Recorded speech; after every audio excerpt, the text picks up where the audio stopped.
Hello everyone, it's Mr. Boff here. I just thought I'd record a little video to go through some of the planning and research and kind of idea generation that's going to be really important for your spoken language speech that you'll be delivering potentially remotely via Zoom, depending on how things go with school and so on. So the thing about the spoken language speech is that you really need to be talking about a particular topic, and the topic is given here, for maybe 10-15 minutes. Okay, now we're lucky in some ways to have been handed an event that happens perhaps once every 100 years in human history. We've encountered a global pandemic, the COVID crisis, as it's often referred to. And so Mrs. Butterworth has made the extremely wise decision to go with a stimulus question that relates to this particular issue. Okay, so the question is, to what extent, so how much or how far, to what extent will the COVID-19 pandemic change the world? Okay, a couple of things that I would be thinking about here. Okay. And then I'm going to jot down some of my ideas around this, and that's hopefully going to support you in forming your own views and opinions, coming up with your central response to this question. Okay. Now, Mrs. Butterworth was really careful in her wording, particularly, as she always is, particularly around this word here. Okay, notice it says change the world. There's no implication, there's no implicit meaning here suggesting that change is positive or negative.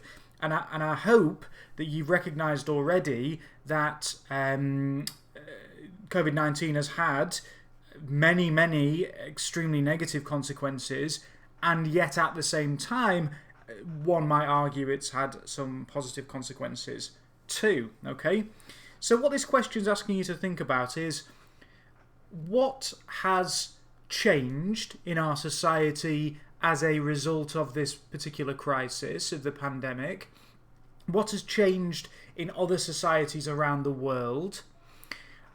Are those changes broadly positive or negative, or are they, as I hope is probably fairly obvious, a kind of mixture of the two? But also importantly, what's the durability of those changes? So are those changes likely to be permanent or not? Okay, so some people might argue, for example, that the Clap for Carers, which has been going on, and Clap for the NHS every Thursday, although has largely stopped now, some people might say, oh, we go out and we clap, but are there going to be material changes to the way we treat, people who work in the NHS, the level of pay and conditions that doctors and nurses have? Are they going to actually change? So there's a question about not just the nature of the change, positive or negative, or a combination of the two, but also the durability of that change. Is the change permanent, or will we very easily slip back into a kind of what we might understand as a kind of status quo? Okay, how things were prior to the pandemic. Okay, so let's jot down some ideas. I'm thinking about different areas of change. So one area of change would be social. Okay, and I'll explain what I mean by that in a moment. I think another area might be something like cultural change. Very important economic change. And up here we might say something like political change. So we've got different areas of change to be thinking about. Okay, let's think about social. So we've got isolation and its impact. Okay, we've got its impact on the young and the old. Is that the same? Is that slightly different? We've got the way we relate to one another. We've got the impact of social distancing. We've got the way we, and this links in with other areas too, the way we view and understand work. So let me explain this one. I think this is a very interesting area. Okay, you remember when we were talking about the lockdown and who would be able to send their children into school? We've got this question of what constitutes a key worker. Okay. Now, in our society, I think it's probably fair to say that there isn't always necessarily a close link or connection between how much you get paid and how socially useful your work is. What do I mean by that? Well, we very quickly saw that the people who were key workers, for example, delivery drivers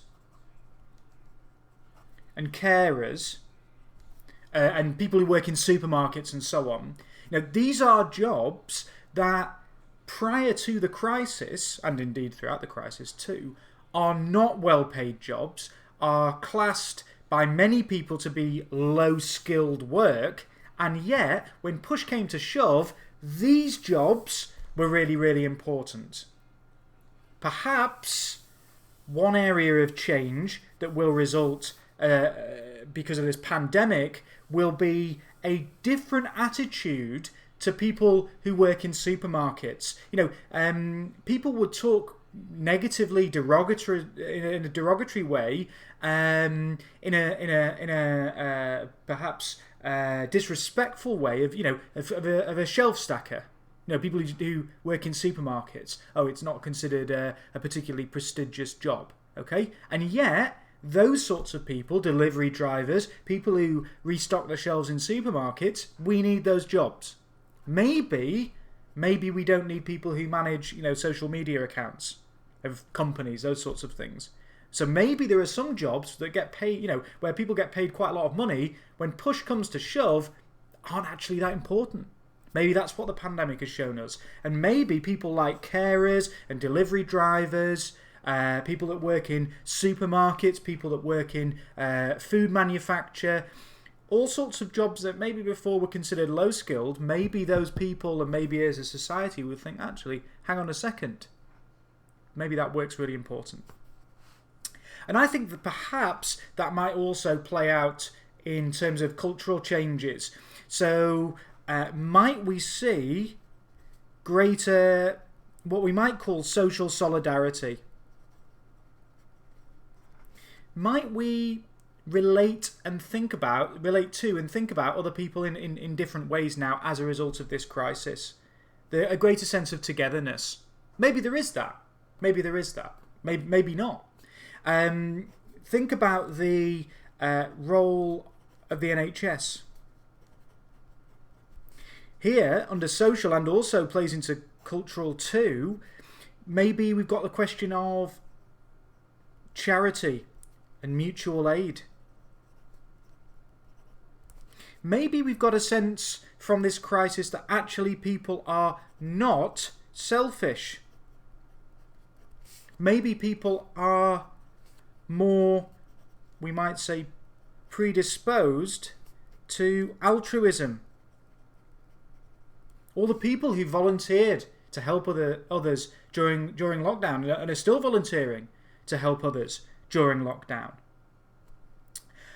Okay, so lots of ideas here. Okay, think as well about the impact of the pandemic in terms of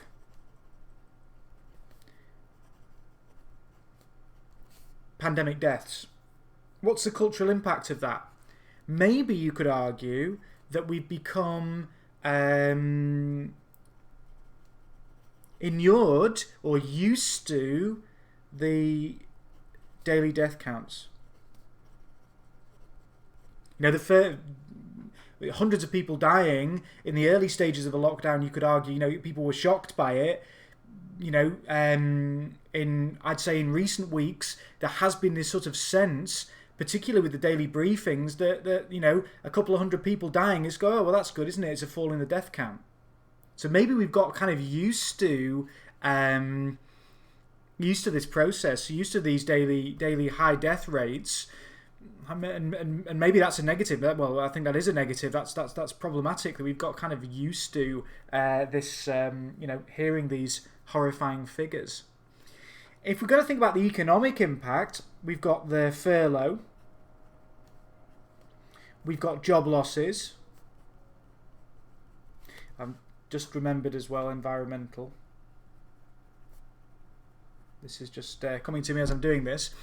So we've got job losses, furlough, we've got the possibility of economic recession, the economy shrinking because people are far less economically active. But are we perhaps going to reconsider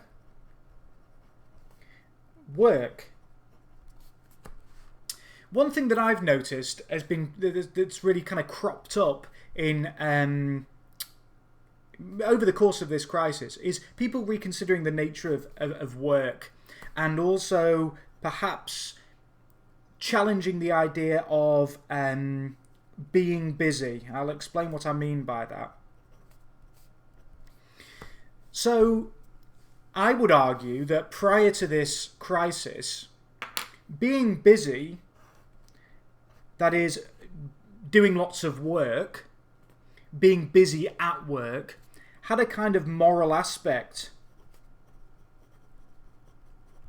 And that we looked down upon people who are perceived to not work as hard. And a lot of this, a lot of that view is expressed in the way people talk about, you know, others on unemployment benefits, that kind of thing. The way people talk about social security benefits and what is now known as welfare. That, you know, being busy, being at work all the time, it makes you a kind of morally good person. Part of the problem with that, though, is that it makes people miserable. It also shortens their life. So I think that what this economic crisis has done, well, what this pandemic crisis has caused, an economic crisis, it's put lots of people out of work, and that is a massive problem, and there are serious issues there. But at the same time, I do think that we are perhaps reconsidering the role of work in our lives, spending more time, some people at least, spending more time with family, spending more time at home, and thinking, hang on a second, what's actually important? Okay? Just some other ideas. We've got, just up here, just thinking about the impact of COVID-19 on education. What about the digital divide? What about those people who can't access the internet and therefore are definitely at a disadvantage compared to those who can access the internet and do their work online? Is it going to change school? The nature of school, remote schooling, being perhaps more independent in your own learning? Are there going to be impacts felt there? What are the economic... I mean, this is an enormous one. We've got job losses. We've got the furlough scheme. We've got, you know, what we might call the post-COVID economy. What's going to happen? You know, the country has had to pay out. The government is paying large proportions of people's wages. That's going to be wound down in coming months. What's going to happen after that? Are we going to have a return to austerity? Is there going to be an alternative? How are the Tories, Boris Johnson's government, going to deal with the economic consequences? Or to put it in perhaps slightly blunter terms, who's going to pay? Is it going to be the poorest who pay, as happened after the 2008 financial crisis? Or is it going to change the way we deal with economics in this country? Who knows? Right, environmental impact, air quality. What about public transport? What about cycling? I've noticed loads more people cycling. In fact, I've been out on my bike more as a result of this crisis. People taking fewer car journeys, so fewer cars on the road. Air quality's shot right back up. Air quality is about the best it has been for for a very long time indeed. Is it going to go back to how it was before? What we might call the status quo?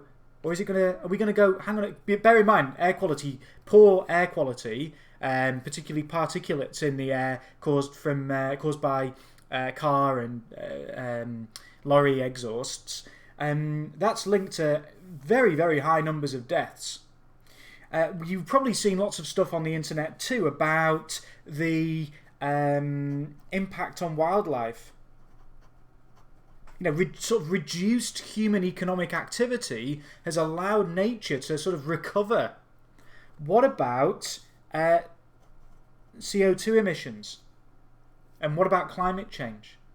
What's going to happen in terms of climate change? One thing that I do think is worth considering is the fact that CO2 emissions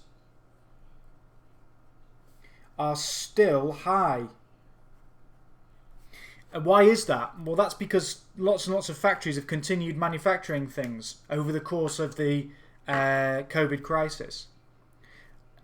We have we've individually taken far fewer car journeys and so on.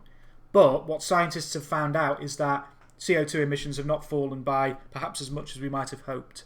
So it goes to show that for CO2 emissions to fall, it's not just about making little individual choices around, I'm going to try and cycle, as important as that is, but there needs to be much wider political and economic change to deal with the environmental impact of climate change. And one thing that's worth considering is, we've struggled with the pandemic.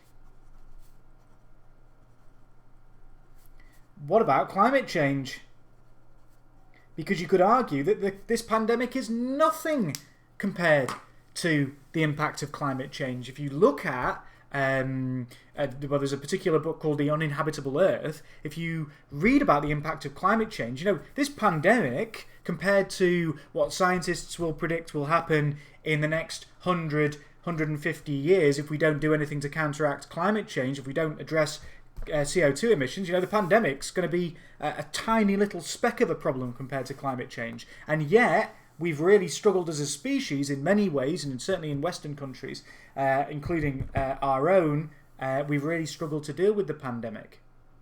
And if we can't deal with this pandemic, how are we going to deal with something even more demanding like climate change? So maybe one of the things that the COVID-19 pandemic has caused us to reflect upon is, how well placed are we, and I mean this as a species, I mean this as a nation as well as the UK, how well placed are we to actually deal with the climate change crisis, never mind the pandemic. Right, political, lots to go on. So what about Johnson's government? What about all of the excess deaths and the UK response? What about the lockdown and the scientists who advise on the lockdown? Will Boris Johnson's government be kind of held responsible for the death rate? One thing that seems to be happening is that there is far less faith and support now, that Johnson's government is increasingly unpopular if you look at opinion polling. But also, what about Trump? What about Bolsonaro in Brazil? These, what you might call kind of like right-wing populists,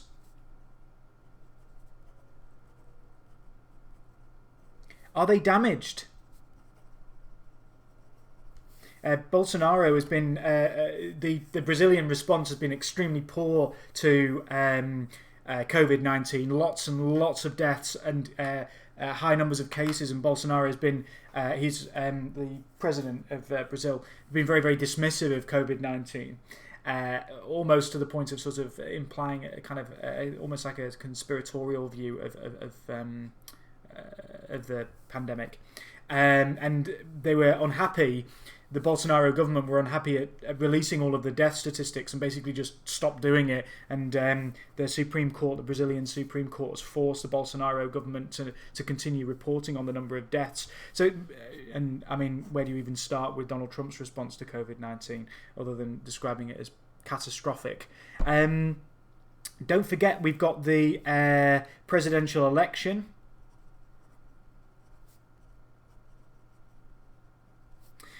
Coming up later this year. I think it's in November.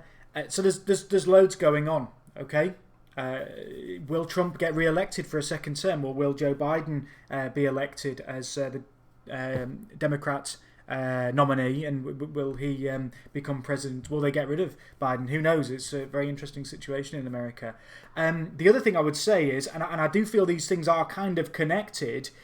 One thing that seems to happen throughout human history is that pandemics are connected with moments of revolt among populations, that they contribute to a almost like revolutionary political atmosphere.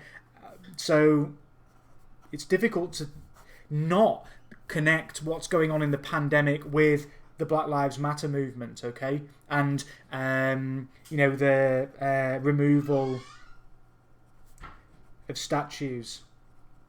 It's like the pandemic contributes to a kind of more, you might say, like febrile, almost like revolutionary mood, where people go, hang on a second, the way things are being done is not right anymore. It sort of forces us to consider what sort of society we live in, bearing in mind as well, if we're looking at social and cultural, don't forget that certainly in this country, people, black and minority ethnic people, are more likely to die or suffer negative consequences in terms of their health through COVID-19 than white British people.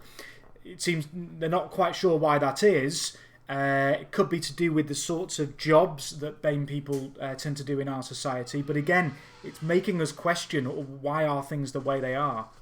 Now, I've just done this in about, 10-15 minutes. Got lots of ideas down, and you can see I've filled the sheet in completely. There's loads of things to think about, okay? And any kind of one of these areas would be a 10-15 minute speech. So I just wanted to record this just to get some idea of the kind of things to think about. And this isn't exhaustive. I could carry on, but as you can see, I'm beginning to run out of space.